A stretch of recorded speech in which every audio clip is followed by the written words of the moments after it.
सो students, हम last class में पढ़ रहे थे पोटेंशियल के बारे में. Now in this class we are going to deal gravitational potential energy. ठीक है, अगर हम डेफिनेशन की बात करते हैं तो डेफिनेशन पोटेंशियल और पोटेंशियल एनर्जी का लगभग सेम रहता है, लेकिन आपने पोटेंशियल में पढ़ा था work done divide by mass, यानी work done per unit mass is known as potential. ठीक है, और अगर हम मास से डिवाइड नहीं करें, यानी अगर हम सिंपल वर्क डन की बात करते हैं, यानी work done in bringing a mass from infinity to a point against conservative forces is known as potential energy. तो डेफिनेशन यहाँ पे सेम रहता है, बस हम मास का यहाँ पे डिवाइड नहीं करेंगे. ध्यान दें, work done by non conservative forces, या तो हम बात करें work done by non conservative forces और work done against conservative forces in bringing a mass m from infinity to a point without change in its kinetic energy is known as gravitational potential energy. यानी जो potential का definition था, similar definition आपको potential energy का भी मिल रहा है. Potential की डेफिनेशन में आपने लिखा था कि पोटेंशियल हम कैलकुलेट करते हैं वर्क डिवाइड बाय मास से, और पोटेंशियल एनर्जी हम सॉल्व कैसे करते हैं, ये जो वर्क डन हुआ है यही पोटेंशियल एनर्जी को रिप्रेजेंट करता है. और वर्क डन किस केस में, नॉन कंजर्वेटिव फोर्सेस के ने जितना वर्क डन किया है पार्टिकल को इन्फिनिटी से किसी आर पॉइंट तक लेकर आने में without change in its kinetic energy is known as gravitational potential energy. ठीक है, एक डेफिनेशन और बन सकता है, और क्या बोल सकते हैं हम, negative of work done by gravitational force, negative of work done by gravitational force in bringing mass m from infinity to a point. यानी सेम ही चीज आ रही है. ग्रेविटेशनल फोर्स आपका कौन सा फोर्स है, ग्रेविटेशनल फोर्स हम बात करेंगे तो ये रहेगा आपका कंजर्वेटिव फोर्स. ठीक है, और हम बोल रहे हैं negative of work done by conservative force, इसका मतलब जितना भी वर्क डन कंजर्वेटिव फोर्स का हुआ है उसके अगेंस्ट आप इसको लेकर आ रहे हैं. ठीक है, तो पॉइंट ये बनता है कि हमें पता है कि W ग्रेविटी यानी ग्रेविटेशनल फोर्स और उसका नेगेटिव ये किसके इक्वल बनेगा, work done by non conservative forces के इक्वल बनेगा. और नॉन कंजर्वेटिव फोर्स आपका एक्सटर्नल फोर्स हुआ. ठीक है, तो वर्क की अगर हम बात करेंगे तो वर्क डन बाय ग्रेविटी और उसका negative is equal to work done by non conservative forces. Clear point. ठीक है, तो ये एक्सप्रेशन ध्यान रखना. जब हम पोटेंशियल पढ़ रहे थे तो आपके पास एक्सप्रेशन आया था F external vector is equal to minus of F conservative vector. तो उसी में अगर हम डिस्प्लेसमेंट का मल्टीप्लाई कर दें तो फोर्स इनटू डिस्प्लेसमेंट ये वर्क डन एक्सटर्नल को रिप्रेजेंट करेगा, और फोर्स कंजर्वेटिव इनटू डिस्प्लेसमेंट वो work done by conservative forces या वर्क डन बाय ग्रेविटी को रिप्रेजेंट करेगा. ठीक है, और दोनों में रिलेशन हमारे किसका आ रहा है, नेगेटिव का आ रहा है. तो ये टर्म आपको ध्यान रखना है. ठीक है, और एक और टर्म यहाँ से बनता है कि जो negative of work done by gravity होता है या negative of work done by conservative forces होता है वो आपका चेंज इन पोटेंशियल एनर्जी के इक्वल होता है. ठीक है, यानी work done by conservative forces का negative is equal to change in potential energy. और ये आप एक रिलेशन से भी देख सकते हैं जो आपने वर्क एनर्जी में पढ़ा है. वर्क एनर्जी थ्योरम में आपने क्या रिलेशन पढ़ा है, F is equal to minus du/dr, और जहाँ फोर्स होता है वो non conservative force conservative force होता है, यानी F conservative is equal to minus du/dr. Next देखें, ऑब्जेक्ट हैव पोटेंशियल और capacity of doing work due to its position in gravitational field known as gravitational potential energy. यानी आपने क्या किया, कुछ मासेस को आपने स्प्लिट कर दिया. ठीक है, अब इन मासेस का अपने आप क्या है, एक अट्रैक्शन होगा, बिकॉज मैटर है, मैटर के बीच में अट्रैक्शन होगा. तो जो सिस्टम आपने यहाँ पे फॉर्म किया है अलग अलग जगह पे मासेस को प्लेस करके एक सिस्टम बन गया, तो इस सिस्टम में मास के कॉन्फ़िगरेशन के कारण, यानी मास जिस तरीके से रखा हुआ है उसके कारण जो एनर्जी आती है उसको हम क्या बोलते हैं, ग्रेविटेशनल पोटेंशियल एनर्जी बोलते हैं.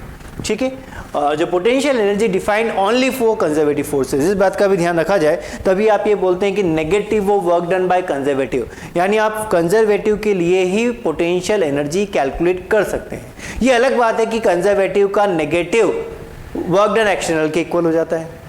ठीक बात, लेकिन जो डेफिनेशन आपको दी गई है यानी पोटेंशियल एनर्जी जो डिफाइंड होती है वो किसके लिए डिफाइंड होती है, कंजर्वेटिव फोर्सेस के लिए डिफाइंड होती है. और ऐसा आपने वर्क एनर्जी में ही पढ़ा है कि Fc is equal to minus du/dr. क्या हमने वर्क एनर्जी थ्योरम में ये रिलेशन पढ़ा है या वर्क पावर एनर्जी जो आपने यूनिट पढ़ रहे हैं उसके अंदर ये रिलेशन आपने पढ़ा है F C is equal to minus D U by D R. ठीक है, तो यहाँ से क्या हम डी यू कैलकुलेट कर सकते हैं, ध्यान दें। तो D U is equal to minus ये F C dot D R और इंटीग्रेशन में आ जाएगा। ठीक है, फोर्स आपका वेक्टर क्वांटिटी है, डिस्प्लेसमेंट आपका वेक्टर क्वांटिटी है डी यू, तो दोनों वेक्टर के डॉट प्रोडक्ट से जो क्वांटिटी आपको मिलेगी जिसको आप डी यू से रिप्रेजेंट कर रहे हैं, अगर आप इसकी लिमिट्स की बात करें तो इसकी आप लिमिट भी लगा सकते हैं।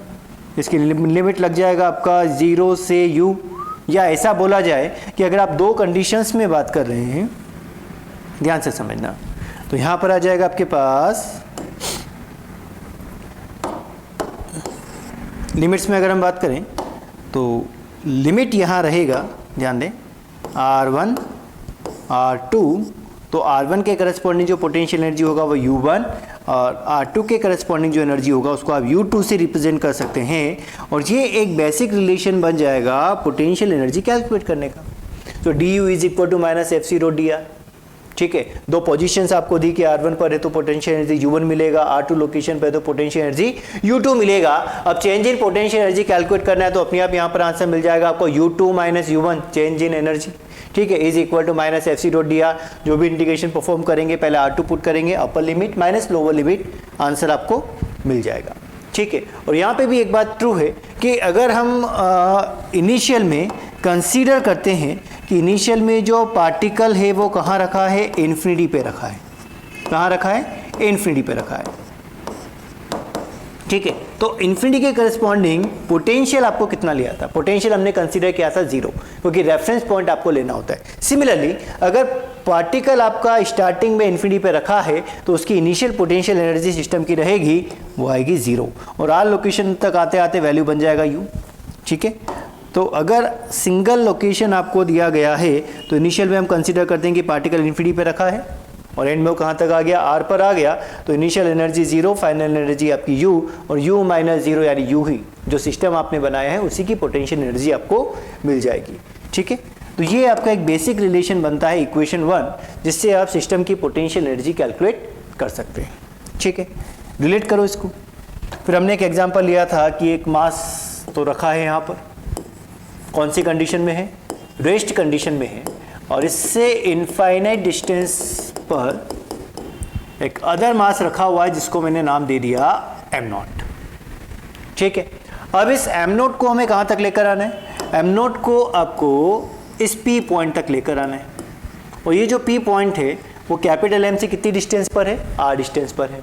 ठीक है, अब अगर हम इस पार्टिकल को यहाँ से रिलीज कर दें तो ड्यू टू ग्रेविटेशनल अट्रैक्शन ये खुद से ही चला जाएगा। ठीक है, और अगर खुद से जाएगा तो फोर्स लगेगा, फोर्स लगेगा तो एक्सेलरेशन आएगा, लेकिन डेफिनेशन के अकॉर्डिंग एक्सेलरेशन नहीं होना चाहिए, चेंज इन काइनेटिक एनर्जी नहीं होना चाहिए। इसका मतलब आपको अपोजिट डायरेक्शन में कोई फोर्स लगाना पड़ेगा। सेम केस हम यहाँ पे कंसीडर कर रहे हैं कि आपने एक dx डिस्प्लेसमेंट कंसीडर किया और इस dx डिस्प्लेसमेंट का कैपिटल M से डिस्टेंस कितना है, कैपिटल M से डिस्टेंस है x। ठीक है, अब इस पार्टिकल पर जब ये पार्टिकल यहाँ है तो इस पर लगने वाला ग्रेविटेशनल फोर्स वो तो इधर रहेगा। ठीक है, और एक्सेलरेशन को जीरो करने के लिए आपने अपोजिट डायरेक्शन में फोर्स लगाया जिसको आपने F एक्सटर्नल कंसीडर कर दिया या F नॉन कंजर्वेटिव बोल दिया, वो उस साइड रहेगा। क्या बात समझ में आई? ठीक, अब बेसिक रिलेशन आपको क्या मिला है, बेसिक रिलेशन रहा है कि D U is equal to minus F conservative dot D R. एक मेथड तो आपने समझा था पोटेंशियल में, सेकेंड मेथड आप यहाँ पे देखो कि पोटेंशियल एनर्जी, दोनों मेथड आप कहीं भी यूज़ कर सकते हैं, कोई प्रॉब्लम इसमें नहीं है। क्या चाहिए हमें, पहले पार्टिकल कहाँ रखा है, इन्फिनिटी पे, कहाँ तक लेकर आना है, आर तक लेकर आना है। ठीक है ना, तो पार्टिकल जब इन्फिनिटी पे होगा तो पोटेंशियल एनर्जी कितनी बनेगी, 0। जब आर डिस्टेंस पे आ जाएगा तो एनर्जी कितनी रहेगी, u रहेगी। हम किसी जनरल इंस्टेंट पे बात कर रहे हैं यानी x वेरिएबल हो गया तो यहाँ पर आप fc.dx लिख सकते हैं बिकॉज हम किसी जनरल एक्सप्रेशन में बात कर रहे हैं। ठीक, जब ये इस पॉइंट पर आ जाएगा m0 तो कैपिटल M और m0 के बीच में लगने वाला फोर्स कितना होगा, लगने वाला कंजर्वेटिव फोर्स होगा माइनस, सुने ध्यान से, कि जो du है, एक मेथड तो आपने समझा था पोटेंशियल में, सेकंड मेथड आप यहाँ पे देखो। ठीक है, अब f कंजर्वेटिव कितना लिखोगे, देखें ध्यान से, g m M not by X square. ठीक, वेक्टर है तो डायरेक्शन किधर आ रही है अभी, माइनस आई कैप में, ध्यान से समझना। ठीक है, अब बात करते हैं हम dx की, तो dx रहेगा, लेकिन dx भी आपको वेक्टर में दिया है, तो पार्टिकल किधर आ रहा है, इन्फिनिटी से r डिस्टेंस तक आ रहा है, तो इसकी भी डायरेक्शन क्या रही, इसकी भी डायरेक्शन रही माइनस आई कैप। तो माइनस आई का डॉट प्रोडक्ट करेंगे तो बन जाएगा 1, और ये माइनस मिलके क्या बन जाएगा, प्लस बन जाएगा। यानी आपका जो du है उसका वैल्यू मिला, du is equal to integration gm m not by X square dx limits infinity to r और एनर्जी 0 टू u। ठीक है, अब 1/x² का इंटीग्रेशन करेंगे तो मिलेगा -1/x, और आंसर आ गया u is equal to -gm m not by r। कोई दिक्कत तो नहीं, एक स्टेप यहाँ पे कम किया है, चाहे तो आप पूरा स्टेप लिख लें कि पहले जब आप इंटीग्रेशन परफॉर्म करेंगे तो वैल्यू रहेगा इधर u -0, ये gm m नॉट कांस्टेंट है इंटीग्रेशन से बाहर, और इंटीग्रेशन सॉल्व करेंगे तो वैल्यू रहेगा -1/x and limits infinity to r। जब आप लिमिट पुट करेंगे तो पहले r पुट होगा, बाद में इन्फिनिटी पुट होगा, इन्फिनिटी पुट करने पे 1/∞ यानी वैल्यू आ जाएगा 0, and u is equal to -gm m not by r। तो ये फॉर्मूला आपको मिल गया, और ये एक इंपॉर्टेंट फॉर्मूला है बिकॉज पोटेंशियल एनर्जी के सभी क्वेश्चन इसी फॉर्मूले से सॉल्व होंगे, क्योंकि जो पोटेंशियल एनर्जी होती है वो हमेशा सिस्टम ऑफ पार्टिकल के लिए डिफाइन होती है। ठीक है, किसी सिंगल पार्टिकल की पोटेंशियल एनर्जी नहीं होती। जब तक दो पार्टिकल नहीं रखे जाएं या पार्टिकल को किसी पोटेंशियल में नहीं रखा जाए तब तक पोटेंशियल एनर्जी नहीं आती है। ठीक है, तो अगर दो मास पार्टिकल्स r डिस्टेंस पर प्लेस्ड हैं तो उन दोनों के कॉम्बिनेशन की पोटेंशियल एनर्जी कितनी रहेगी, -gm1 m2 by r। Simple समझे। ठीक है, ध्यान दें यहाँ पर कि मान लीजिए दो मास पार्टिकल्स m1 एंड m2। ठीक है, दोनों के बीच में सेपरेशन कितना है, दोनों के बीच में सेपरेशन है r। क्लियर बात। ठीक है, तो अगर आपसे पूछा गया कि पोटेंशियल एनर्जी कितनी है तो पोटेंशियल एनर्जी का आंसर रहेगा u is equal to -gm1 m2 by r। ये रिलेशन है। क्लियर बात। ठीक, फिर जैसे आपने एक रिलेशन पढ़ा है, पहले आपने रिलेशन क्या पढ़ा है कि जो फोर्स होता है वो मास मल्टीप्लाई बाय इंटेंसिटी के इक्वल होता है। सिमिलरली जो पोटेंशियल एनर्जी होती है वो मास मल्टीप्लाई बाय पोटेंशियल के इक्वल होती है। कैसे, ध्यान दो इधर। मान लीजिए यहाँ पे जो ये दो पार्टिकल्स हैं इन दोनों को हम अलग अलग डील कर रहे हैं। ठीक है ना, आपसे पूछा गया कि potential energy of first due to 2 कितनी है, यानी U12 हमें कैलकुलेट करना है। तो potential energy of first due to 2 यानी फर्स्ट का तो आना चाहिए मास और सेकेंड पार्टिकल का आना चाहिए पोटेंशियल। ठीक है, अब मुझे वह बताओ कि सेकेंड पार्टिकल आपका पॉइंट मास है, तो पॉइंट मास से r डिस्टेंस पर पोटेंशियल कितना होता है, -gm/r। ठीक है, तो आपको क्या चाहिए, हमें कैलकुलेट करना है कि m2 का पोटेंशियल m1 की लोकेशन पे कितना है। तो उसका आंसर क्या आएगा, देखो m1 और v2 का वैल्यू -gm2/r, दोनों को मल्टीप्लाई किया, आंसर -gm1 m2/r। क्या ये U12 को रिप्रेजेंट कर रहा है। तो potential energy between two particles at separation r is given by -gm1 m2/r, या जनरल एक्सप्रेशन भी आप यूज कर सकते हैं, u is equal to small m into V. यहाँ पर स्मॉल m रिप्रेजेंट करता है मास और v रिप्रेजेंट करता है कि जिस पोटेंशियल में वो रखा हुआ है। ठीक है, सिमिलरली आप ऐसे भी सॉल्व कर सकते हैं कि मान लीजिए आपको U21 कैलकुलेट करना है, यानी potential energy of second mass due to first mass, तो जिसमें मास आना चाहिए अब सेकेंड का और पोटेंशियल आना चाहिए फर्स्ट का। तो फर्स्ट पार्टिकल का potential at the location of second, तो अगेन ये एक पॉइंट मास है, r डिस्टेंस है, तो -gm1/r मिलेगा। तो U21 हमें मिला m2 मल्टीप्लाई बाय -gm1/r। ठीक, तो U21 कितना आ गया, -gm1 m2/r। ठीक है, तो U12 कैलकुलेट करो या U21 कैलकुलेट करो, बात बराबर है। U12 is equal to U21, यानी जो दो पार्टिकल्स आपको दिए गए हैं, इन दोनों की अब इंटरेक्शनल एनर्जी की बात कर रहे हैं। जैसे हमने पढ़ा था पहले ग्रेविटेशनल फोर्स, तो फोर्स के लिए भी आपने लिखा था वैल्यू माइनस Gm1m2/r² लिखा था। ठीक है, अब इस बात पे ध्यान देना कि m1 के कारण m2 पे लगने वाला फोर्स या m2 के कारण m1 पे लगने वाला force, force on m1 due to m2 या force on m2 due to m1, दोनों का वैल्यू आपको सेम मिला था, डायरेक्शन अपोजिट आई थी। ठीक है, force is also mutual interaction between two masses, similarly potential energy is also interaction between two masses, दो मासेस का होना कंपलसरी है। ठीक है, दोनों मासेस हैं तो आप फॉर्मूला लिख दें, मानो एक का मास दिया दूसरे का पोटेंशियल दिया तो आप दोनों को मल्टीप्लाई कर दें, क्या मिल जाएगा हमें, पोटेंशियल एनर्जी मिल जाएगा। यानी पोटेंशियल एनर्जी आप कैलकुलेट कर सकते हैं मास मल्टीप्लाई बाय पोटेंशियल से। ये भी एक इंपॉर्टेंट रिलेशन आपको मिलता है। कौन सा इक्वेशन नंबर 3। ठीक है, जहां पे V क्या रिप्रेजेंट कर रहा है, V रिप्रेजेंट कर रहा है पोटेंशियल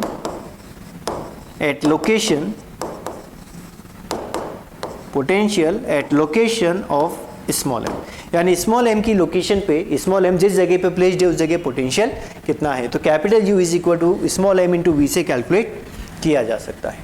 ठीक है, कोई दिक्कत? तो एक जनरल फॉर्मेट हमारे पास आ गया कि दो मासेज अगर रखे हैं, दोनों r डिस्टेंस पे प्लेस्ड है, तो उनके बीच में जो लगने वाली पोटेंशियल एनर्जी है, इस कॉम्बिनेशन की जो पोटेंशियल एनर्जी है वो आप सॉल्व कर सकते हैं माइनस Gm1m2/r से। नेक्स्ट देखें, potential energy depends on frame of reference but change in potential energy is independent of frame of reference.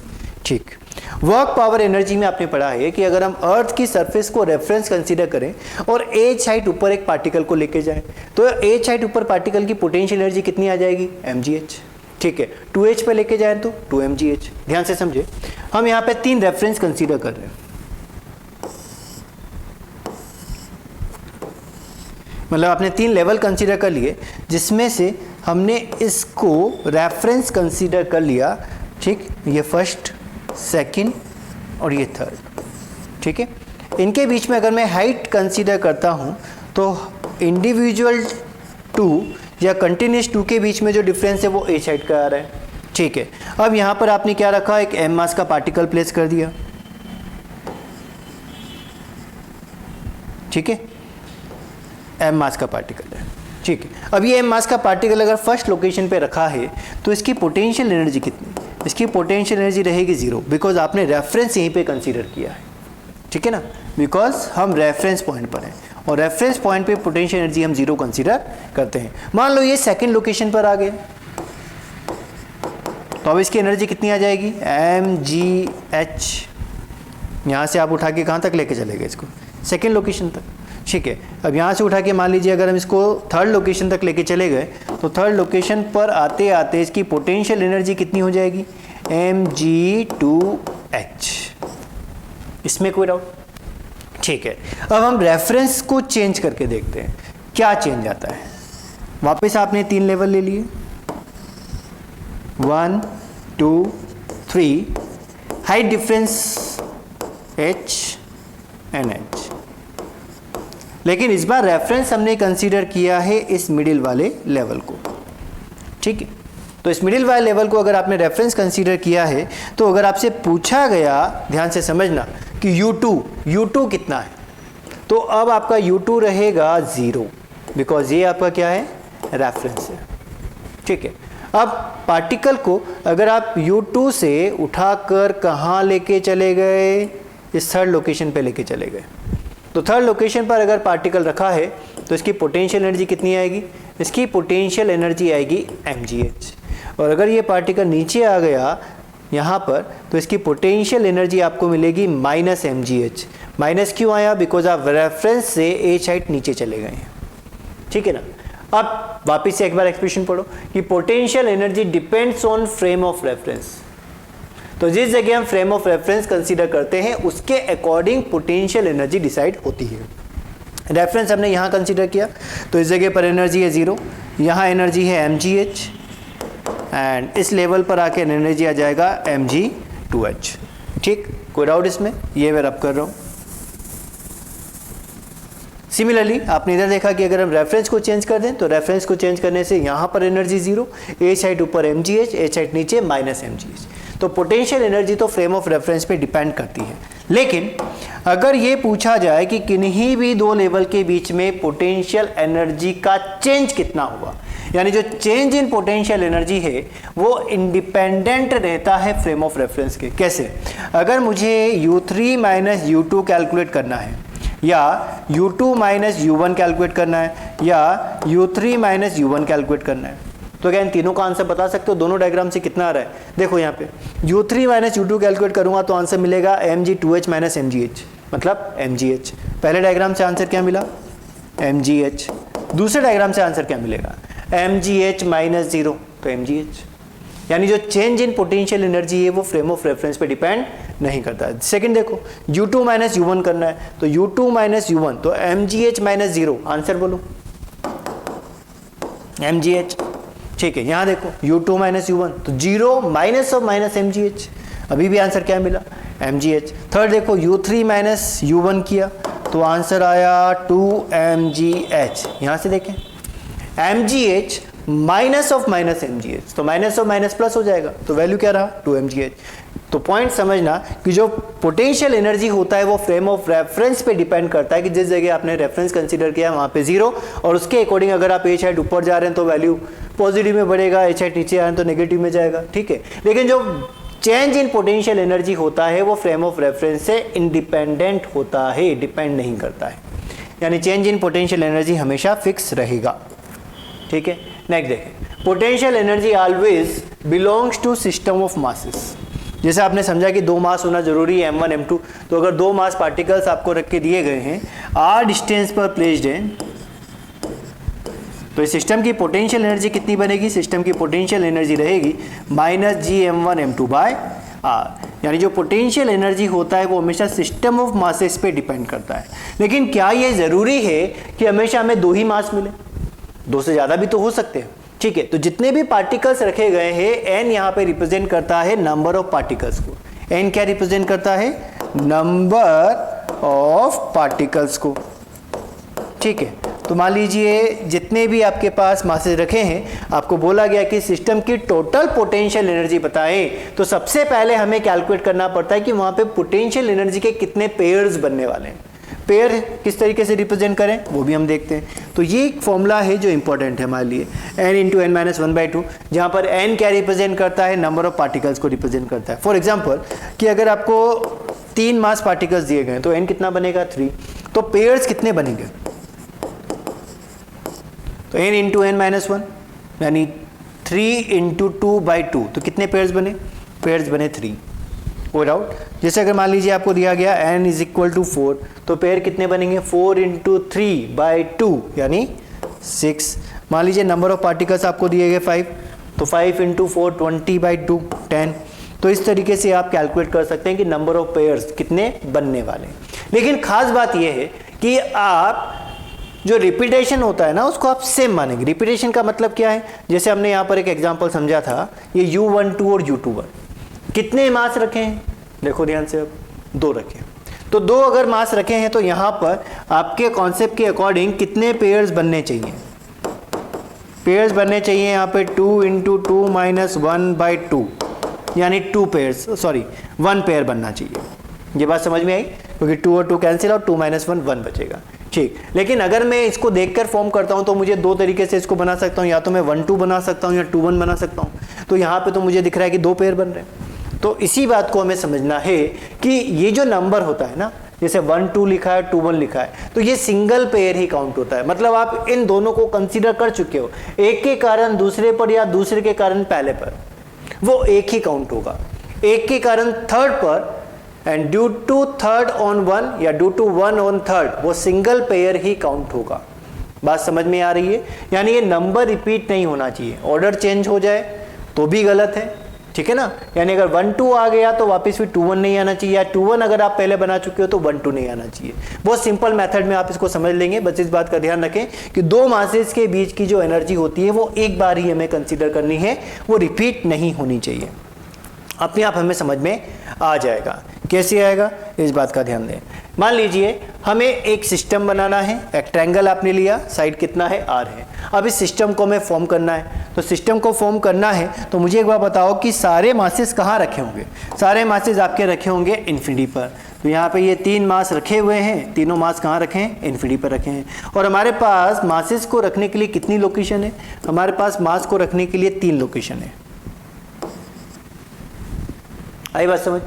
ठीक है, अब ध्यान दो, ध्यान से समझना कि किस तरीके से हम इसको फॉर्म करते हैं। केवल ये समझने के लिए है, न्यूमेरिकल सॉल्व करने में हम इस प्रोसेस का यूज़ नहीं करते हैं, डायरेक्ट हम फॉर्मूला ही अप्लाई करते हैं। लेकिन एक बार हमें प्रोसेस समझ में आना चाहिए। ठीक है, अगर हम इस m मास को उठाकर लेकर आएँ और फर्स्ट लोकेशन पे पुट कर दें तो क्या हमें किसी फोर्स के अगेंस्ट वर्क करना पड़ा? नहीं करना पड़ा। क्यों नहीं करना पड़ा? बिकॉज यहाँ पे पहले से कोई मास अवेलेबल नहीं था। तो अगर मेरे से इनिशियल केस में पूछा गया कि सिस्टम की इनिशियल पोटेंशियल एनर्जी कितनी है, UI इनिशियल पोटेंशियल एनर्जी कितनी है, तो इनिशियल पोटेंशियल एनर्जी रहेगी 0। कितनी रहेगी?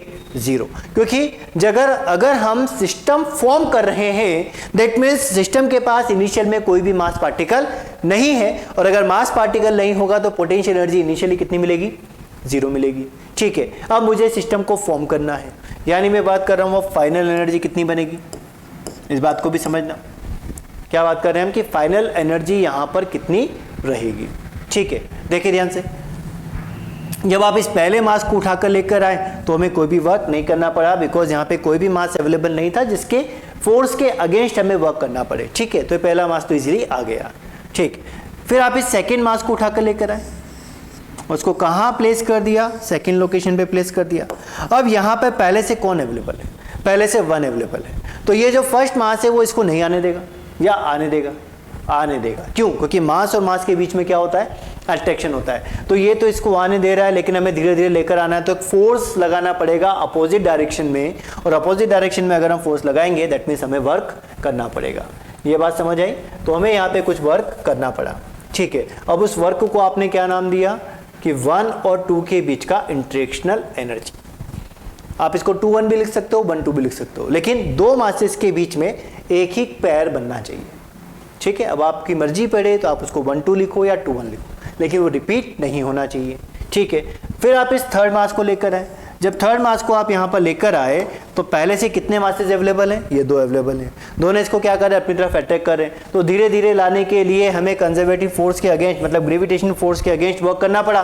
ठीक है, ठीक, तो अब क्या पेयर बनेंगे? देखो, फर्स्ट का थर्ड से और सेकंड का थर्ड से। तो सिस्टम फॉर्म करने के लिए ये प्रोसेस रहता है। ठीक है, कितने पेयर्स बने? 3 पेयर। क्या सभी का सभी के साथ कॉम्बिनेशन आ गया? देखो 1-2-2-1 एक काउंट हुआ, 1-3-3-1 एक काउंट हुआ, 3-2 और 2-3 ये भी एक काउंट हुआ। और वैसे भी अगर आप इक्वेशन से भी देखते हैं तो नंबर ऑफ पेयर्स कितने बनने चाहिए थे? नंबर ऑफ पेयर बनना चाहिए था आपका n × n - 1/2, यानी 3 × 2/2 3। तो क्या 3 पेयर्स बने? ठीक है, अब इन 3 पेयर्स की आप वैल्यू लिख सकते हैं कि 1 और 2 के बीच में कितना रहेगा? -gm1m2/r। 1 और 3 के बीच में कितना रहेगा?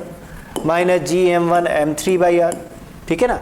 अब 1 ये मैं ये रिप्रेजेंट कर रहा हूँ कि फर्स्ट लोकेशन का मास और थर्ड लोकेशन का मास, लेकिन हमने मास सारे क्या लिए हैं? सिमिलर लिए हैं, तो आप इसको डायरेक्ट भी लिख सकते हैं। ठीक है, अगर मासेस चेंज होगा तो फर्स्ट लोकेशन का मास, सेकंड लोकेशन का मास इस तरीके से आना चाहिए, लेकिन अगर मासेस आपको सिमिलर दिए हैं तो आप डायरेक्ट क्या लिखेंगे? -gm²/r -gm²/r तो अगर सिस्टम की टोटल एनर्जी की आपने बात करी तो सिस्टम की टोटल पोटेंशियल एनर्जी आपको मिल गई -3mg²/r। इनिशियल कितनी थी? 0 थी। आई बात समझ? तो इस तरीके से सिस्टम फॉर्म होता है। अब एक बहुत इंपॉर्टेंट कॉन्सेप्ट समझना। इंपॉर्टेंट कॉन्सेप्ट ये है, हम यहीं पर इसको डील कर रहे हैं, ध्यान से समझना कि अगर आपको हम बात करें न्यूमेरिकल बेसिस पे, ठीक है ना, ध्यान से, तो अगर आपसे पूछा गया क्वेश्चन में कि work done by external force calculate करें, क्या पूछा गया? Work done by external force calculate करें। ठीक है, या पूछा गया work done against conservative force calculate करें, या work done against gravitational force calculate करें, या फिर पूछा गया सिस्टम की पोटेंशियल एनर्जी यानी चेंज इन पोटेंशियल एनर्जी कितना है, तो वो हम कैलकुलेट करते हैं U2 माइनस U1 से। U2 माइनस U1 रिप्रेजेंट करता है कि फाइनल कंडीशन में पोटेंशियल एनर्जी कितना है माइनस इनिशियल कंडीशन में पोटेंशियल एनर्जी कितना है। टर्म पे ध्यान देना, न्यूमेरिकल में पूछा गया work done by external, work done against conservative, work done against gravity, change in potential energy. ये डेल्टा यू किसको रिप्रेजेंट करता है? Delta U represents change in potential energy. तो वो U2 माइनस U1 से सॉल्व किया जाता है। और मोस्ट इंपॉर्टेंट है कि अगर क्वेश्चन में बोला गया है कि केवल वर्क डन कैलकुलेट करें तो भी आपको U2 माइनस U1 ही कैलकुलेट करना है, ठीक है। क्या U को हम m इंटू वी से लिख सकते हैं? ठीक है, तो यहाँ पर आप मास को V2 माइनस V1 से भी लिख सकते हैं। यहाँ पे V2 सेकेंड लोकेशन पे पोटेंशियल और V1 फर्स्ट लोकेशन पे पोटेंशियल को रिप्रेजेंट करता है, यानी मास मल्टीप्लाई बाय पोटेंशियल डिफरेंस वो चेंज इन पोटेंशियल एनर्जी को रिप्रेजेंट करता है। सेकंड पॉइंट ये बनता है कि अगर आपसे न्यूमेरिकल में पूछा गया work done by conservative forces calculate करें, तो work done by conservative forces या work done by gravity calculate करें, तो रिलेशन आपके पास क्या आया था? Work done gravity is equal to minus of delta U. Work done gravity is equal to minus of delta U, और minus of delta U है तो यहाँ पर वैल्यू क्या बनेगा? वैल्यू रहेगा U1 माइनस U2, जिसको आप सॉल्व कर सकते हैं by using MV1 minus MV2। तो न्यूमेरिकल में ध्यान दें, टर्म हमारे लिए इंपॉर्टेंट है। अगर आपसे पूछा गया चेंज इन पोटेंशियल एनर्जी बताएं तो U2 minus U1, work done by external force बताएं U2 minus U1, work done calculate करें U2 minus U1, work done against conservative solve करें U2 minus U1, work done against gravity solve करें U2 minus U1। लेकिन पूछा गया work done by conservative forces तो U1 minus U2, work done by gravity U1 minus U2, work done against non conservative forces again U1 minus U2। और अगर आपको potential दिया है तो पर्टिकुलर U1 को क्या लिख सकते हैं? मास इंटू V1, U2 को क्या लिख सकते हैं? Mass into V2। कॉमन लिया m V1 माइनस V2 से सॉल्व हो जाएगा। तो इस पर्टिकुलर क्वेश्चन में आपसे क्या पूछा गया? मान लो आपसे पूछा गया फाइंड वर्क डन और चेंज इन पोटेंशियल एनर्जी, तो क्या सॉल्व किया जा सकता है? Delta U is equal to final minus initial, यानी minus 3gm square by R, और सभी पार्टिकल्स इनिशियल में कहाँ हैं? इन्फिनिटी पे हैं। तो ऑब्वियस बात है कि यही रेफरेंस आपका हुआ, और रेफरेंस के अकॉर्डिंग अगर हम बात करें तो यही आपके सिस्टम की पोटेंशियल एनर्जी भी है, ठीक है। क्योंकि इनिशियली सारे पार्टिकल्स कहाँ रखे हैं? इनिशियली सारे पार्टिकल्स है इन्फिनिटी पे, तो चेंज इन पोटेंशियल एनर्जी है minus 3gm square by R, और रेफरेंस पर अगर पोटेंशियल एनर्जी जीरो होता है, रेफरेंस पर अगर पोटेंशियल एनर्जी जीरो होता है तो फाइनल लोकेशन पे जो पोटेंशियल एनर्जी है वही आपका चेंज इन पोटेंशियल एनर्जी के इक्वल भी होगा। यानी अगर आपसे ये पूछा गया कि सिस्टम की पोटेंशियल एनर्जी कितनी है, तो सिस्टम की पोटेंशियल एनर्जी आप minus 3gm square by R ही बताओगे। क्यों बताएंगे? बिकॉज रेफरेंस पर एनर्जी क्या आ रही है? जीरो आ रही है। इसको आप यहाँ से डिलीट करो, हमने समझा भी है पहले। यहाँ देखो कि अगर आपको दो लोकेशंस दी जाती है कि R1 पे पोटेंशियल एनर्जी U1, R2 पे U2, तो ये डेल्टा U को रिप्रेजेंट करेगा, U2 माइनस U1, ठीक है। लेकिन अगर इनिशियल आपका इन्फिनिटी पे रखा है तो इन्फिनिटी पे रखने पर यही रेफरेंस हुआ, और रेफरेंस पॉइंट पे पोटेंशियल एनर्जी कितनी होती है? जीरो। तो फिर आप U ही काउंट कर रहे हैं, आप डेल्टा U सॉल्व नहीं कर रहे हैं। एक्चुअल में तो डेल्टा U ही सॉल्व कर रहे हैं, लेकिन आ क्या रहा है? U आ रहा है। तो अगर आपका रेफरेंस इन्फिनिटी पर है यानी इनिशियल पोटेंशियल एनर्जी जीरो है, तो फिर आप पोटेंशियल डिफरेंस बोलो या पोटेंशियल एनर्जी बोलो, बात एक ही है। पोटेंशियल डिफरेंस बोलें या पोटेंशियल एनर्जी बोलें, बात एक ही है, बिकॉज दोनों का वैल्यू आपको सिमिलर ही मिलेगा, ठीक है। नेक्स्ट क्वेश्चन देखें। हमें दिया गया कि एक स्क्वायर है और स्क्वायर में आपके पास 4 मासेस रखे हैं, ठीक है। इनकी मैं नंबरिंग कर देता हूं। इसको आपने बोल दिया 1 2 3 4, ये केवल आपने लोकेशन डिसाइड किया है, मासेस का वैल्यू m ही है। हमें क्या बोला गया कि find potential energy of the system, ठीक है। अब potential energy of the system बोला गया, इसका मतलब इनिशियल यहाँ पे कोई भी मास नहीं होगा, तो initial energy of the system कितनी आनी चाहिए? Initial energy of the system आनी चाहिए 0, ठीक है। फाइनल एनर्जी कितनी आनी चाहिए? फाइनल एनर्जी आपको मिलेगी नंबर ऑफ पेयर से। तो यहाँ पे कितने कितने मासेस रखे हुए हैं? 4 मासेस रखे हुए हैं। तो यहाँ पे पेयर्स कितने बनेंगे? 4 × 3/2 यानी 6 पेयर्स बनने चाहिए। ठीक, अब 6 पेयर्स कौन कौन से बनेंगे, किस तरीके से इसको फॉर्म करें? क्योंकि मासेज आपके पास ज़्यादा भी हो सकते हैं, 5 हो गए, 6 हो गए, 7 हो गए, 8 हो गए, तो कैसे सॉल्व करें? ठीक, एक फिर ये भी बात आती है कि अगर नंबर ऑफ पेयर ज़्यादा बनने लग जाते हैं तो फिर कैलकुलेशन में प्रॉब्लम आने लग जाती है, तो उसको भी हम किस तरीके से अवॉइड करें, तो दोनों मेथड हम यहाँ पे समझेंगे। ध्यान से सुने, जब भी आप पेयर्स फॉर्म करें तो ये नंबर तो ठीक है, नंबर तो हमें मिल जाता है, लेकिन कॉम्प्लिकेशन ये आता है कि ये पेयर किस तरीके से बनाए। तो उसके लिए बिल्कुल सिंपल सा एक तरीका है कि जो भी आपका स्टार्टिंग नंबर है वहाँ से आप पेयर बनाना स्टार्ट करो। कैसे? जैसे 1 का पेयर आपने बना दिया 2 के साथ, फिर 1 का पेयर आपने बना दिया 3 के साथ, फिर 1 का पेयर आपने बना दिया 4 के साथ। क्या 5 पार्टिकल हैं? नहीं है, 4 ही हैं, तो ये 3 ही पेयर बनेंगे। यानी 1 का आपने तीनों के साथ कॉम्बिनेशन बना दिया। अब इस 1 को कर दो स्किप। अब नेक्स्ट नंबर पे आ जाओ 2 पर, तो फिर आप 2 के पेयर्स बनाओ। फिर 2 का आपने पेयर बनाया 3 के साथ और 2 का पेयर बनाया 4 के साथ। क्या और कोई पेयर पॉसिबल है? नहीं। फिर 2 को भी स्किप कर दो, अब 3 पर आओ। मतलब हमेशा इंक्रीजिंग ऑर्डर में पेयर बनाओ ताकि कोई भी रिपीट नहीं होगा। फिर 3 को आपने 4 के साथ पेयर बनाया तो वैल्यू क्या आ जाएगी? U34। क्या और कोई पेयर पॉसिबल है? नहीं। कितने पेयर्स आए? 6 पेयर्स सेम आ रहे। ठीक, बात समझ में आई। तो अगर मैं यहाँ पे वैल्यू लिखूँ तो इन सब की इंडिविजुअल वैल्यू लिख सकते हैं। कैसे? U12 कितना? -GM² r। U13 कितना? अब यहाँ पे डायगोनल है, डायगोनल डिस्टेंस कितना होता है? अगर साइड आपको r दिया स्क्वायर का तो डायगोनल डिस्टेंस बनेगा √2r। तो यहाँ वैल्यू मिलेगा -GM² फिर 14 तो -GM²r। सबकी वैल्यू लिखी जा सकती है, कोई प्रॉब्लम इसमें नहीं है। यानी U फाइनल आपको क्या मिलेगा? इन सब की आप वैल्यू लिख दो। कैसे? देखो U12 कितना? -GM²r। U13 कितना? -GM²√2r। U14 कितना? -GM²r।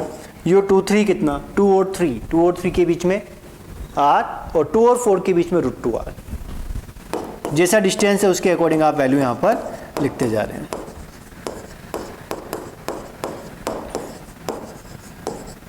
ठीक है, अभी कम पेयर बन रहे तो आप सम भी कर लोगे, अलग अलग एक्सप्रेशन भी लिख सकते हैं, सबको जोड़ भी सकते हैं, कोई प्रॉब्लम इसमें नहीं है। लेकिन मान लो कि अगर आपको दिए गए हैं 8 मास, कितने मास दिए गए हैं? 8 मास आपको दिए गए हैं, तो पेयर्स कितने बनेंगे? 8 × 7/2 यानी 28 पेयर्स। बात समझ में आई? अब 28 पेयर्स को आप ऐसे तो नहीं लिख सकते ना, 1 2 1 3 1 4 till 1 8, फिर 2 3 2 4 till 2 8, फिर 3 4 3 5 3 6 3 7 3 8, इस तरीके से करके 28 पेयर बनाओ, फिर सबको इस तरीके से लिखो, सबका सम करो, तो प्रॉब्लम आएगी। ठीक है, तो इसका तो अगर हम सम करें तो आपको दिख रहे हैं कि ये 4 तो हैं ये r वाले, तो आ जाएगा 4GM² r -2 GM² √2r। ये सॉल्व हो गया। ठीक है, अब इसको सेकंड मेथड से समझो जिससे क्वेश्चन जल्दी सोल्व होता है और विदाउट मिस्टेक सोल्व होता है। कि अगर आपको पोटेंशियल एनर्जी कैलकुलेट करना है तो जितने भी मासेस दिए गए हैं, सबसे पहले मास देखो क्या सभी मासेस सेम है? सभी मासेस सेम होने से न्यूमरेटर सेम हो गया। ठीक, अब न्यूमरेटर अगर सेम हो गया तो बात किसकी रही? अब डिस्टेंस की बात रही, बिकॉज हम पोटेंशियल एनर्जी कैलकुलेट करते हैं -GM1 m2/r से। क्या डिस्टेंस सेम वाले पार्टिकल्स को एक साथ लिया जा सकता है? अब यहाँ पे देखो r डिस्टेंस वाले कितने बनेंगे? r डिस्टेंस वाले बनेंगे 4, 1 2 3 4।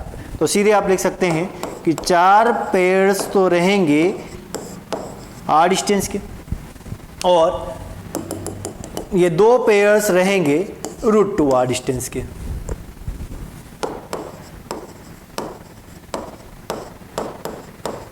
और क्वेश्चन सॉल्व हो गया। यही तो लिखा है। चेंज इन एनर्जी देखोगे तो वो U फाइनल के इक्वल ही बनेगा। ठीक है, because change in energy is equal to U final minus U initial, और U इनिशियल तो 0 है, यानी जो U फाइनल है वही आपका चेंज इन एनर्जी भी बन रहा है। ठीक, क्या यही आंसर आया?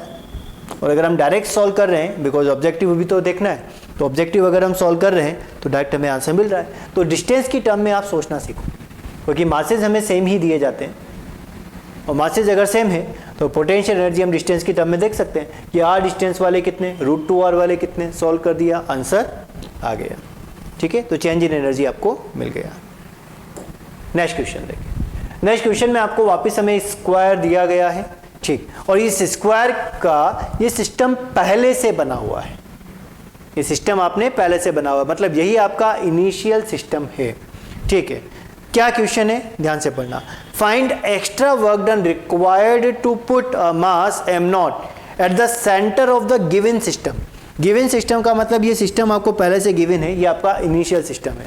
तो इनिशियल अगर सिस्टम है तो क्या इस सिस्टम की इनिशियल एनर्जी आपको पता है?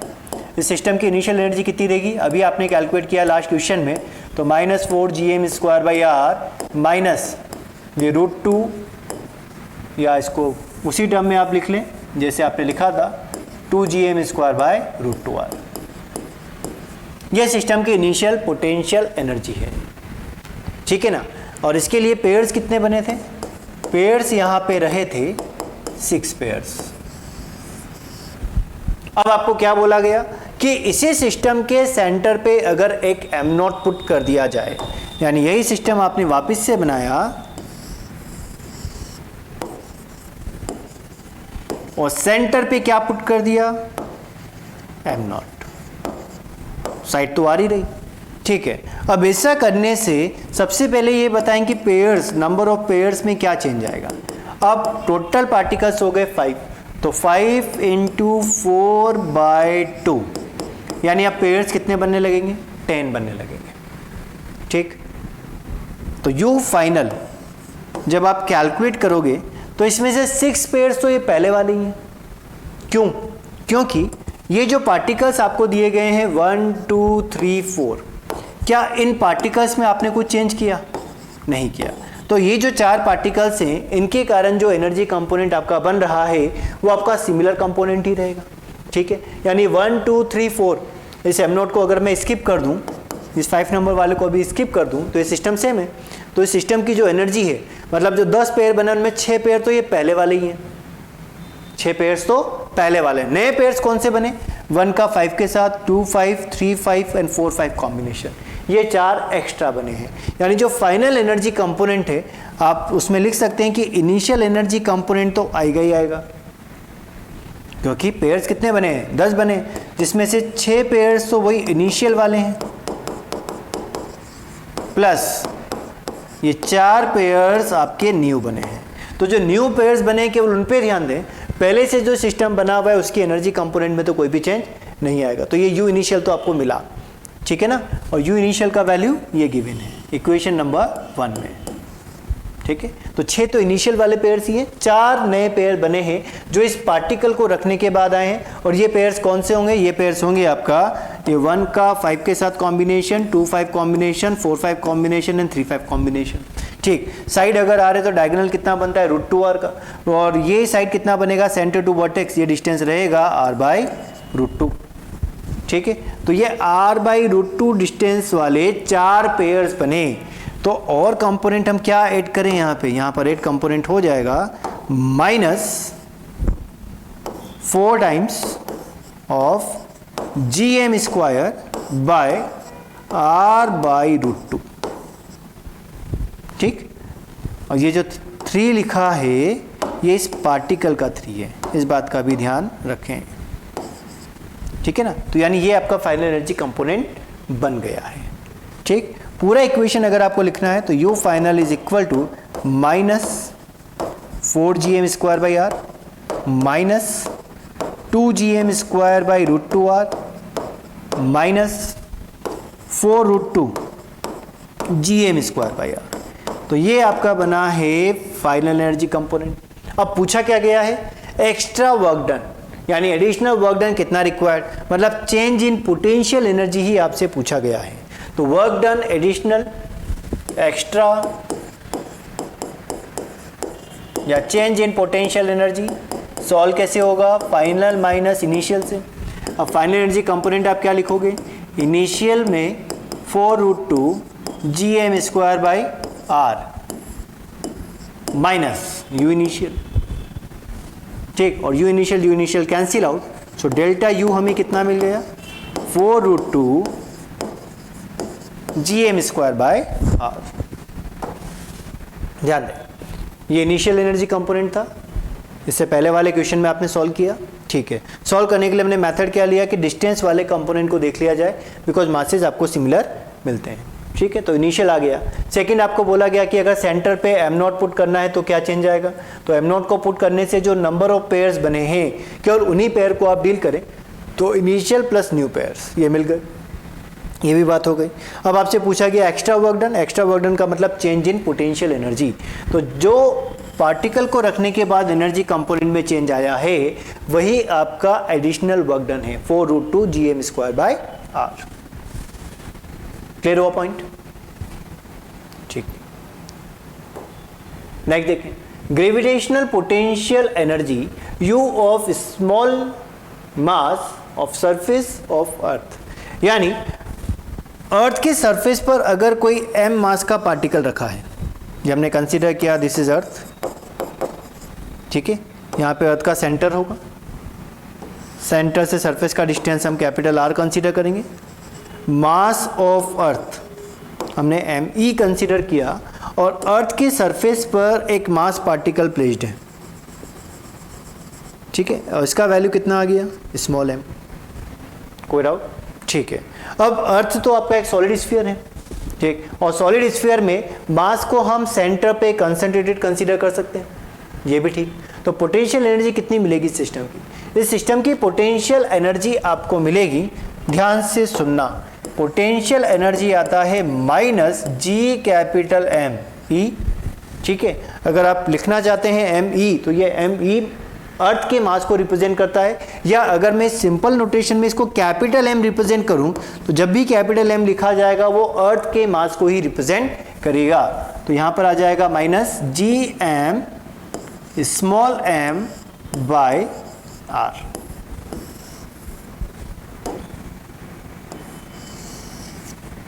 तो ये पोटेंशियल एनर्जी रहेगी अगर स्मॉल मास अर्थ की सरफेस पे रखा है, ठीक है। अगर समझने में कोई दिक्कत है तो इसको हम सेकंड मेथड से भी कैलकुलेट कर सकते हैं कि पोटेंशियल एनर्जी सोल्व की जा सकती है मास मल्टीप्लाई बाय पोटेंशियल से, ठीक है। अब अर्थ आपका एक सॉलिड स्फीयर है, सॉलिड स्फीयर की सरफेस पे पोटेंशियल कितना होता है, -Gm बाय कैपिटल R। तो वैल्यू क्या बन जाएगा, -G∩M बाय कैपिटल R, और क्या एनर्जी कंपोनेंट हमें सेम मिला, G∩M small m by capital R। तो अगर अर्थ के सरफेस पे कोई भी मास पार्टिकल रखा है तो उसकी पोटेंशियल एनर्जी आप लिखते हैं -Gmm बाय कैपिटल R से। कोई डाउट इसमें, ठीक है। एक छोटा सा वेरिएशन और देखो, समझ में आएगा आपको। हमने स्मॉल g क्या लिखा था, स्मॉल g का वैल्यू था G∩M बाय R² था ये, ठीक है। क्या करें, क्या हम ये Gm बाई R को ये स्मॉल gr लिख सकते हैं, ठीक है ना, एक R इधर भेज दिया तो यही एक्सप्रेशन आपका क्या बन जाता है, ये Gm बाई R के प्लेस पर आपने लिख दिया gr, तो वैल्यू आ गया -m स्मॉल gr। ये भी एक डिफरेंट पैटर्न बन सकता है, कभी किसी न्यूमेरिकल में काम आ जाए। तो ये Gm बाई स्मॉल r को आपने पुट कर दिया gr, ये स्मॉल m पहले से है तो -mgr यहाँ पे वैल्यू आ गया, ठीक है। जनरली हम क्या यूज़ करते हैं, जनरली यूज़ होता है -G∩M small m by radius of earth Gmm by r, potential energy of small mass at surface of the earth. Clear बात। नेक्स्ट देखिए, work done to lift mass m up to height h above surface of the earth, यानी small m मास का particle पहले रखा है अर्थ की surface पर, जब हमने कंसीडर किया अर्थ, जिसका सेंटर रेडियस r, अब पहले पार्टिकल कहाँ रखा है, ये फर्स्ट लोकेशन पे रखा है, ये इसका इनिशियल लोकेशन है, ठीक है। कितना मास रखा हमने, स्मॉल m मास रखा। अर्थ का मास हमने कितना कंसीडर किया, कैपिटल M कंसीडर किया। अब इस m मास को उठा के कहाँ तक लेके जाना है, m मास को उठाकर आपको h हाइट ऊपर लेके जाना है। तो ये जो हाइट डिफरेंस आया ये हो गया आपका h। सेकंड लोकेशन कहाँ बनी, सेकंड लोकेशन बनी h हाइट ऊपर। अब ये मास कहाँ आ गया, h हाइट ऊपर आ गया। ये बात समझ में आई? क्या सॉल्व करना है? Work done. तो वर्क डन हम सॉल्व कैसे करते हैं? वर्क डन सॉल्व होगा मतलब चेंज इन पोटेंशियल एनर्जी चाहिए, तो वो U2 माइनस U1 से सॉल्व होगी कि फाइनल पोटेंशियल एनर्जी कितना, इनिशियल पोटेंशियल एनर्जी कितना। ठीक, ध्यान दो, U2 कितना लिखे? Minus G capital M small m। अब डिस्टेंस कितना है? R प्लस H, यानी पोटेंशियल एनर्जी के लिए आपको चाहिए दो मास और दोनों के बीच का डिस्टेंस। ठीक है, तो आपने पुट कर दिया G m1 m2 by small r represent करता है डिस्टेंस बिटवीन टू मासेस। तो फॉर्मूला क्या बना? Minus G capital M small m by R plus H। ठीक है, तो ये तो वैल्यू आएगी इसकी U2 की। अब फर्स्ट लोकेशन पे वैल्यू कितना था? फर्स्ट लोकेशन पे वैल्यू है minus G capital M small m divide by R, because वो तो अर्थ की सरफेस पर ही। ये बात समझे? सॉल्व करें दोनों को, तो यहाँ पर आपको कॉमन दिख रहा है GMM। ठीक है, ये माइनस माइनस मिलके प्लस, यानी 1 upon R minus 1 upon R plus H। ठीक है, एलसीएम लिया, एलसीएम आपको मिलेगा R plus H, sorry LCM आपको मिलेगा R multiply by R plus H, because दोनों टर्म डिफरेंट है। ठीक है, सॉल्व करेंगे तो ये वैल्यू इधर R plus H minus R। ठीक है, R और R कैंसिल आउट, रिजल्ट रहा GMMH upon R plus H। तो चेंज इन पोटेंशियल एनर्जी आपको मिला GMMH upon R plus H। ये एक बेसिक रिलेशन है जो एच साइड पे पोटेंशियल एनर्जी के लिए, चेंज इन पोटेंशियल एनर्जी के लिए सॉल्व, इस फॉर्मूले में अगर आप वैल्यू पुट करें तो डायरेक्ट आप क्वेश्चन को सॉल्व कर सकते हैं। अगर नहीं करना चाहते हैं तो ऑब्वियस बात है कि U2 माइनस U1 से सॉल्व करें, आंसर हमें मिल जाएगा। इस इक्वेशन को थोड़ा सा मॉडिफाई करें। कैसे मॉडिफाई करें? ध्यान दें, G capital M small m H upon, यहाँ से आपने ये R कॉमन ले लिया, तो यहाँ बन जाएगा R square 1 plus H by R। ठीक है, और ये GM by capital R square किसको रिप्रेजेंट करेगा? स्मॉल g को रिप्रेजेंट करेगा। तो एक्सप्रेशन क्या बना? Small m small g h upon 1 plus h by R।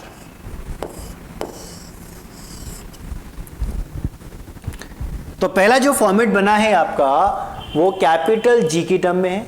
Second जो फॉर्मेट फॉर्म हुआ है वह स्मॉल g की टर्म में है। ठीक है, अब यहां पर आप डिफरेंट केसेस में देख सकते हैं।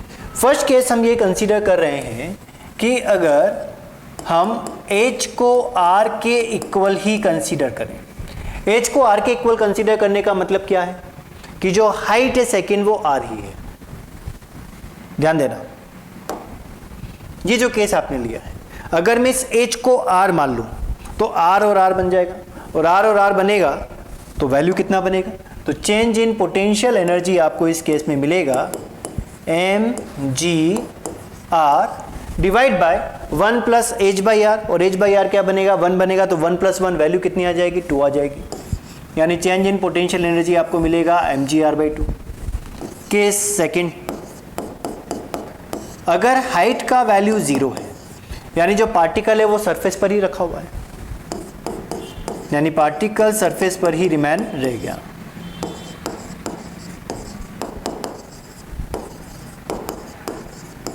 पार्टिकल रिमेन्स एट सरफेस, तो अब चेंज इन पोटेंशियल एनर्जी कितना मिलेगा?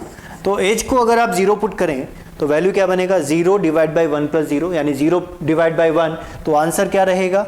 Change in potential energy 0, because initial location और फाइनल लोकेशन दोनों आपको क्या मिल रहा है? सेम मिल रहा है। थर्ड केस जो आप कंसीडर करते हैं जनरली, अगर h का वैल्यू अर्थ रेडियस के रेस्पेक्ट में बहुत कम है, तो फिर h प्लस आर को या h बाई आर को आप नियरली इक्वल टू क्या मान सकते हैं? 0। अगर h का वैल्यू r के रेस्पेक्ट में बहुत कम है, यानी जो हाइट है, मान लीजिए आप 5 किलोमीटर ऊपर लेके गए, लेकिन जो अर्थ का रेडियस है वो तो 6400 किलोमीटर है, तो हाइट रेडियस के रेस्पेक्ट में बहुत कम है, तो इसका रिजल्ट आपको क्या मिला कि जो h बाई आर होगा वो नियरली इक्वल टू हमें क्या मिलेगा? 0 मिलेगा। और इस केस में चेंज इन पोटेंशियल एनर्जी कितना आएगा? चेंज इन पोटेंशियल एनर्जी आया mgh। क्या यही आपने देखा था कि अर्थ को हम रेफरेंस कंसीडर करते हैं और अर्थ की सरफेस से अगर हम h हाइट ऊपर चले जाएं तो पोटेंशियल एनर्जी मिलता है mgh, तो चेंज इन पोटेंशियल एनर्जी भी mgh ही रहेगा, बिकॉज अर्थ का रेफरेंस, अर्थ ही हमारा रेफरेंस है और रेफरेंस पर एनर्जी हम कितनी कंसीडर करते हैं, रेफरेंस पर एनर्जी हम 0 कंसीडर करते हैं। तो h हाइट ऊपर एनर्जी कितनी बनेगी mgh, तो यही आपको चेंज इन पोटेंशियल एनर्जी मिल रहा है। तो ये जो इक्वेशन 1 और इक्वेशन 2 आपने लिखा है ये एक इंपॉर्टेंट इक्वेशन है। डायरेक्ट आप क्वेश्चन सॉल्व कर सकते हैं, अगर आपको r दिया है, s दिया है, मासेस दिए हैं तो change in potential energy solve किया जा सकता है। ठीक बात, नोट करें।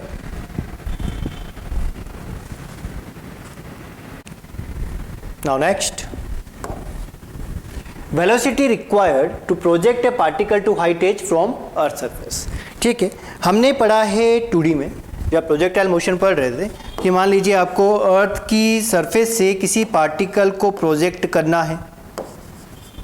ठीक है, तो इसको कितनी वेलोसिटी से प्रोजेक्ट करें कि ये अप टू h हाइट पहुंच जाए।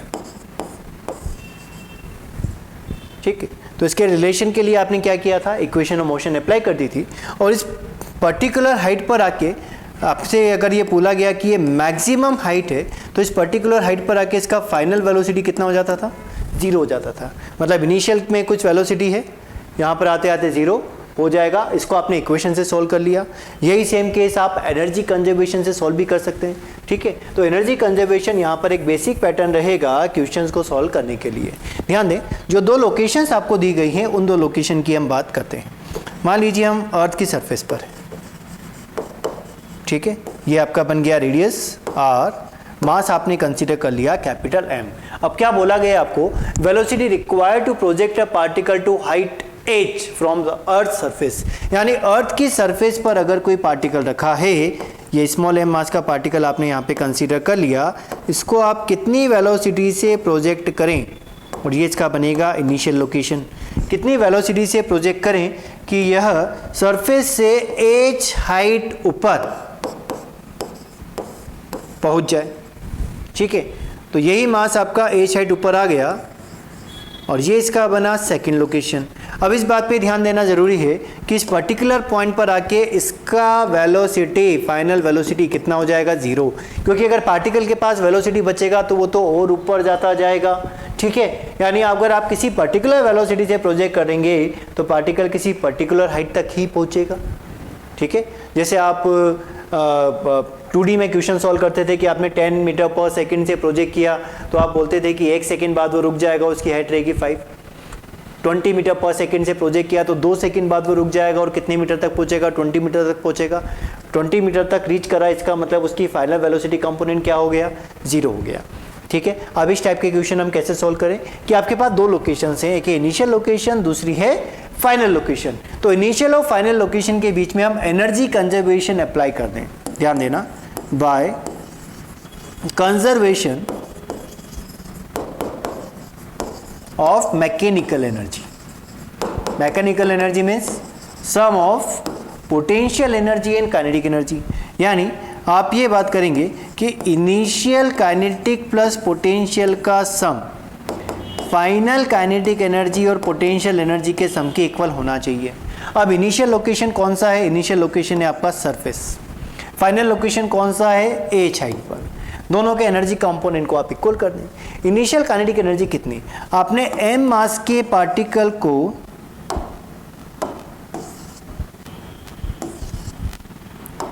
v वेलोसिटी प्रोवाइड किया है, तो इनिशियल काइनेटिक एनर्जी कितनी बनेगी, हाफ mv²। ठीक, और इसी लोकेशन पे due to earth potential energy component कितना बनेगा, minus G capital M small m by capital R। ठीक, फाइनल यानी h हाइट पे जाके काइनेटिक एनर्जी कंपोनेंट कितना हो जाएगा, 0, क्योंकि उसका स्पीड कितना हो गया, 0। अब पोटेंशियल एनर्जी कंपोनेंट कितना मिलेगा, minus GMM upon R plus H। इसमें कोई डाउट। ठीक, क्या कैलकुलेट करना है, v कैलकुलेट करना है। पूरे टर्म को उधर लेके चले जाएं, इस टर्म को उधर राइट हैंड साइड में लेके चले जाएं, वैल्यू क्या बनेगा, half mv² is equal to, ठीक है, यहाँ component minus GMM upon R plus H, ये कंपोनेंट नेगेटिव से राइट हैंड साइड में जाएगा तो पॉजिटिव बन जाएगा, और कंपोनेंट आप कितना लिखेंगे, minus G capital M small M by R minus G capital M small M by R plus H. क्या ये वही कंपोनेंट है जो आपने अभी अभी सॉल्व किया था, चेंज इन पोटेंशियल एनर्जी वाला? वैल्यू कितना आया, minus G M M common आपने लिया, ये 1/r आर प्लस एच, तो ये आर प्लस एच, यहाँ वैल्यू मिलेगा R plus H minus R, ठीक। तो half small M V square is equal to G M M H upon R plus H, ठीक बात। स्मॉल एम हम cancel out कर सकते हैं, तो वी स्क्वायर आपको कितना मिला, देखो सबसे पहले हमने क्या किया, इस स्मॉल एम और स्मॉल एम को कैंसिल आउट कर दिया, 2 को आपने इधर मल्टीप्लाई किया, तो वैल्यू आपके पास आएगा twice G capital M H upon R plus H, ये वी स्क्वायर का वैल्यू है। तो अगर मुझे वी कैलकुलेट करना है तो क्या कर सकते हैं, अगर मुझे वी कैलकुलेट करना है तो इसका स्क्वायर रूट लिया जा सकता है, और v आपको मिल गया 2gmh upon r plus h in under root.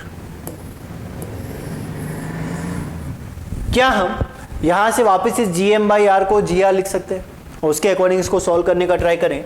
तो वापस आपने पुट किया यहां पर कि r स्क्वायर कॉमन ले लिया, तो 2g capital m h R square 1 plus ये h बाई आर, ये कंपोनेंट आ गया और ये अंडर रूट में रहा, ठीक है ना। और G M by R square आप किसको रिप्रेजेंट करेंगे, हम रिप्रेजेंट करेंगे स्मॉल जी से, तो 2gh upon 1 plus h by are.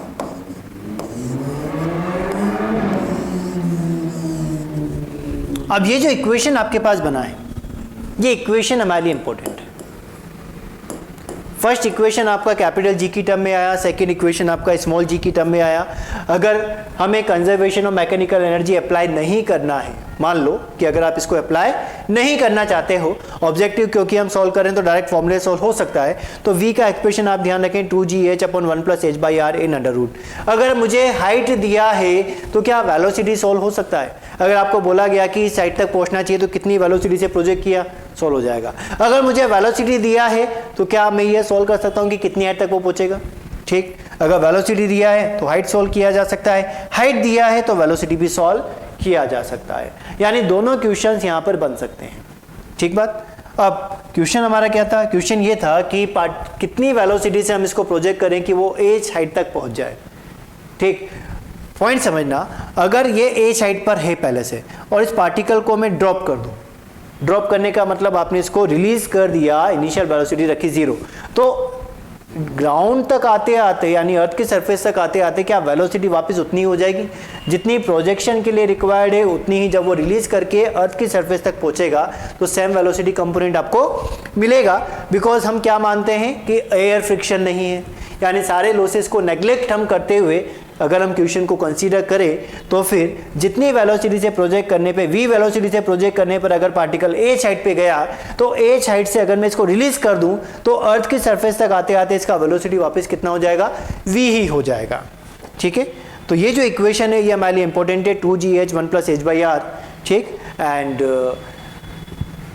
Point क्या है कि अगर m मास को हम रिलीज करें from the height h above the surface, then the velocity on reaching the surface is also same as the above equation, यानी उतनी वेलोसिटी कंपोनेंट आपको वापस मिल जाएगा जितना आपने पहले v वेलोसिटी से प्रोजेक्ट करेंगे h हाइट तक पहुंचेगा, h हाइट से रिलीज करेंगे सरफेस पर आते आते वापस वेलोसिटी कितनी आ जाएगी, v ही आ जाएगी, ठीक बात, नोट करें।